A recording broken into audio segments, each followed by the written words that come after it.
How hackers commit the perfect digital heist. In pulling a high-stake, meticulously planned heist, hackers can steal large sums of data or financial assets by masterminding technology, human psychology, and the security system. This is how they undertake significant data or assets. In real life, digital heists are not like the ones that occur in the movies, often taking place slowly and deliberately over an extended period. The hackers conduct extensive research on the intended victim as their first task. This reconnaissance they carry out by conducting a thorough investigation of the organizational structure, digital defenses of the company, and the individuals who are accountable for the protection of vital information. In a digital theft, which begins to be operational at its initial stages, collecting intelligence is quite often that activity on which attention focuses primarily. One of the hackers' goals is to make it their mission to know everything about their target. This would include drawing maps of the business's infrastructure, finding out what are the most critical systems, and of course, finding the weakest points in the organization. There are several methods through which this can be achieved, and one of them is to use passive techniques. For example, passive reconnaissance encompasses a passive scan of the web for information about the technology stack of the firm, or reviewing social media accounts of its employees that unintentionally leak information. More significantly, it is possible to utilize active reconnaissance, which is a type of technique in which hackers probe networks, test open ports, or use phishing techniques trying to trick employees into divulging login credentials or other pertinent information. At this phase of the hacking process, social engineering becomes a very important tool for a hacker. Perhaps it is phishing emails that are carefully placed or phone calls made by some person posing as IT help that open doors which even the best technical flaws might not be able to. By exploiting human trust and behavioral weaknesses, hackers go on to gain access to systems or user accounts without immediately raising a red flag.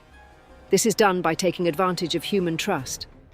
In most cases, they normally demand that employees click on malicious links or disseminate sensitive information, such as passwords or security tokens, and masquerade as serious work-related issues in order to acquire the necessary access to information.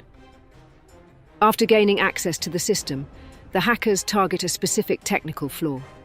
It would come as no surprise that there are flaws found in the current networks, considering the many layers stated to be protecting the network.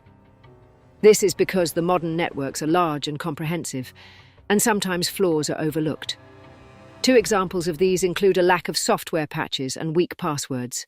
Some of the most commonly used strategies include zero-day vulnerabilities, wherein hackers exploit defects in software that developers have not discovered or addressed as yet. Hackers frequently resorted to this tactic. Sometimes SQL injection attacks, like letting bad code inject into the database queries of a web application, are likely to expose access to sensitive data. Examples of such data are financial transaction records, login credentials, and personal information. Accepting stolen credentials without someone's permission is another important technique. Hackers will use techniques like brute force attacks or exploit login credentials, which have already been compromised to previously vulnerable weaknesses in order to guess weak passwords. This is with the aim of gaining access to more sensitive information. Once they have gained an entrance into the system, the primary focus of their attention is to increase the privilege they have within the system. As they move to high-level user access to administrative power, the privileges will gradually increase. Once hackers are given the capabilities of administrators, they have full access to the network. This allows them to explore and change existing systems freely. After establishing their foothold, hackers have to learn how to continue accessing the system without being discovered. Tenacity, or tenacity in general, is absolutely a quality in this case. It is standard for hackers secretly to plant malware or install backdoors to gain access to the system anytime they choose. It enables the attackers to have access to the system at their whim. Since these backdoors go around the conventional mechanisms of authentication, it gives the attackers anonymous access. This is so even when the initial breach is discovered and closed. They may also use techniques like malware code obfuscation, which creates an environment where safety applications cannot recognize the bad code. This is yet another technique that they can employ. Rootkits are another common technique that may be used in order to make their access unnoticed. They manage to do this by deeply burrowing themselves into the operating system, in the process hiding all tells of compromise. Hackers are extremely careful to cover their tracks from the time they penetrate the system to the time they leave without leaving a trail behind for their discovery.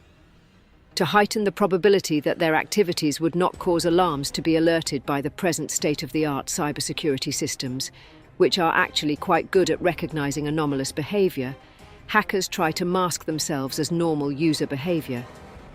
It is done in such a way that it does not trigger any of the systems. In order to let the process of data exfiltration, which simply put is the movement of stolen data out of an infected network, be conducted undetected, it is of utmost importance. Hackers do not need to dump huge volumes of suspicious data. They can extract information in small volumes over long periods of time, which may mimic the nature of traffic that normally occurs on a network on a day-to-day basis. This is a more effective way of dumping large volumes of data. This stage also significantly plays along with encryption. Cybercriminals have for a long time encrypted data stolen before arriving at the destination. This makes it much harder for security monitors to detect that vital information is being transmitted out of the network. Steganography is one of the methods by which hackers may try to attempt more sophisticated acts of attack. The further concealment of identity is through a steganography practice wherein pilfered information is kept inside innocuous-looking goods, for instance, pictures or documents. The other method would be data chunking. The data is divided into chunks that are transmitted over time. This will also help cover up the crime. This is why the theft is designed to take on an appearance as if it were a normal activity of the organization. The final stage in the process of committing the electronic crime is either directly making money from the information that had been acquired or selling them to third parties. Either of these options is possible. The attackers can use any of the many possible approaches available, depending on the data and the target that they wish to compromise. At times, it is a simple transfer of money directly from the compromised accounts, while at others, they manipulate existing payment systems to give effect to their intent of committing financial theft. Hackers encrypt the data from the organization and then demand money to regain access to the encrypted data. This attack is performed for the achievement of the desired results. Owing to the fact that ransomware has been related to a relatively low risk and a high payback, it has thus come to become one of the most common kinds of digital theft. This is the reason that ransomware spreads rapidly, because large amounts of money might be paid by companies to prevent downtime or embarrassing publicity. When hackers want to steal sensitive information, whether it is intellectual property, personal data, or trade secrets, then they look to dark web marketplaces. That information taken can be sold there to whoever is willing to pay the greatest price. In many cases, there is no trace that can lead back to hackers who stole it in the first place. It is likely that this stolen material could be used in insider trading or corporate espionage if the circumstance allows for that. That is something that ought to be considered. When this is the case, then it means that business competitors are willing to part with a huge amount of money so that they gain strategic benefits. When they close down their activity, the most advanced hackers engage in complex methods so that they do not leave traces and get away without being discovered. They take advantage of anonymization techniques, for instance, the Tor network, a virtual private network VPN, or a proxy server, so it is very difficult for those authorities that enforce cybersecurity regulations to trace back the attack from which source it has originated. That has been used here is disposable infrastructure, which enables hackers to have no permanent records which connect to the crime. The form that this might take includes temporary email accounts, servers used temporarily, and burner devices. They might even supply phony leads, such as injecting prank code snippets, or leaving misleading data that says the source of the attack was elsewhere or by some other hacking group. This is one example of what they might do.